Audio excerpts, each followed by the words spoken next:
Manchester City's fall from dominance is a story filled with unexpected twists, strategic missteps, and a changing football landscape. Once hailed as the powerhouse of English football, a team that dominated both domestically and internationally, their decline has left fans and pundits alike searching for answers. The beginning of Manchester City's troubles can be traced to their reliance on an aging squad. After years of sustained success under Pep Guardiola, City's core group of players began to show signs of fatigue. Icons like Kevin De Bruyne, Kyle Walker, and Bernardo Silva were still brilliant on their day, but the toll of continuous high-level competition began to show. Injuries became more frequent, and performances started to dip. While the club had invested in young talent, many of these players struggled to replicate the magic of their predecessors, creating a noticeable imbalance in the squad. Another major factor in City's decline was Guardiola's departure. After nearly a decade of dominance, Guardiola decided to step down, citing a need for a new challenge. His tactical genius had been the backbone of City's success, and his departure left a void that was hard to fill. The club appointed a successor with an impressive resume, but adapting to a post-Guardiola era proved challenging. The new manager faced the monumental task of not just maintaining City's standards, but also implementing their own style in a team so deeply entrenched in Guardiola's philosophy. City's decline wasn't just about personnel changes, it was also about a shift in their tactical identity. During Guardiola's tenure, City's high-pressing, possession-based football set them apart. However, as other teams adapted and countered this style, City's effectiveness waned. Their dominance in midfield, once a hallmark of their game, was no longer guaranteed. Teams began exploiting their vulnerabilities, especially in transitions, and City struggled to adapt to this new reality. The financial aspect cannot be overlooked either. Manchester City had long been associated with heavy investment in the transfer market, thanks to their wealthy owners. However, increasing scrutiny from football's governing bodies over financial fair play, FFP regulations, put a damper on their spending power. A high-profile investigation into their finances resulted in sanctions, including a significant transfer ban and reduced sponsorship revenue. This hampered their ability to refresh the squad and stay competitive. The psychological aspect of the decline was equally significant. For years, City had been the team to beat, a juggernaut that intimidated opponents.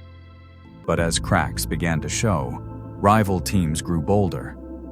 Suddenly, matches against City were no longer seen as daunting challenges, but as opportunities to claim a major scalp.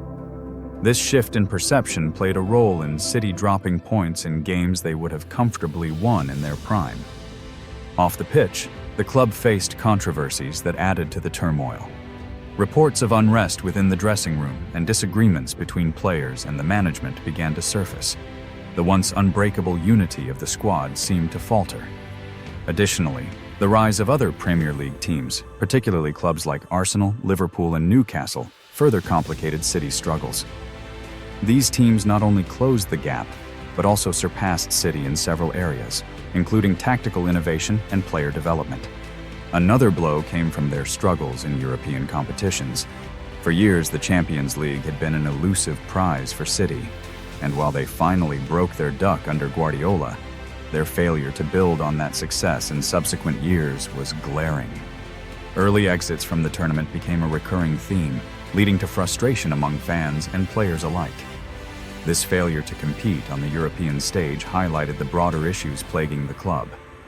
City's academy, once a beacon of hope, also failed to deliver during this period.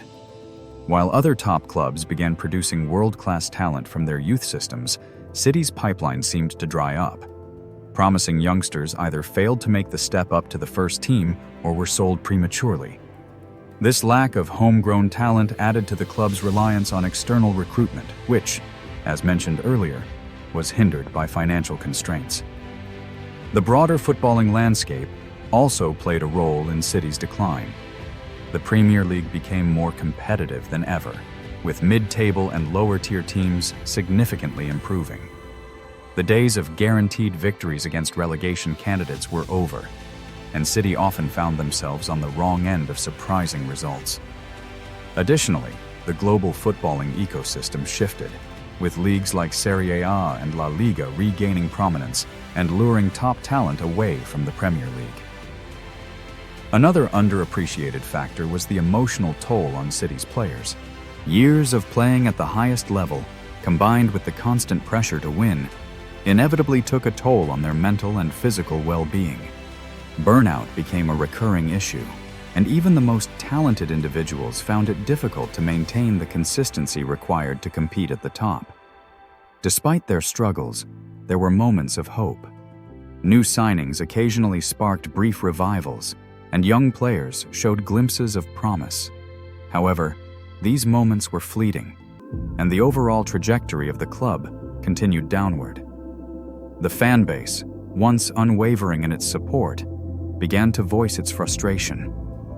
Attendance at the Etihad Stadium dropped, and the atmosphere during matches grew increasingly tense. In the end, Manchester City's decline was not the result of a single factor, but a culmination of many. From aging players and managerial changes to financial constraints and a more competitive league, the challenges were numerous and complex. City's story serves as a reminder of how quickly fortunes can change in football. Success at the highest level requires constant adaptation, innovation, and resilience, and City's inability to consistently meet these demands ultimately led to their downfall. As the club navigates this challenging period, the question remains, can Manchester City rise again? Their history is a testament to their resilience, and while the road back to the top may be long and arduous, the foundations of greatness still exist.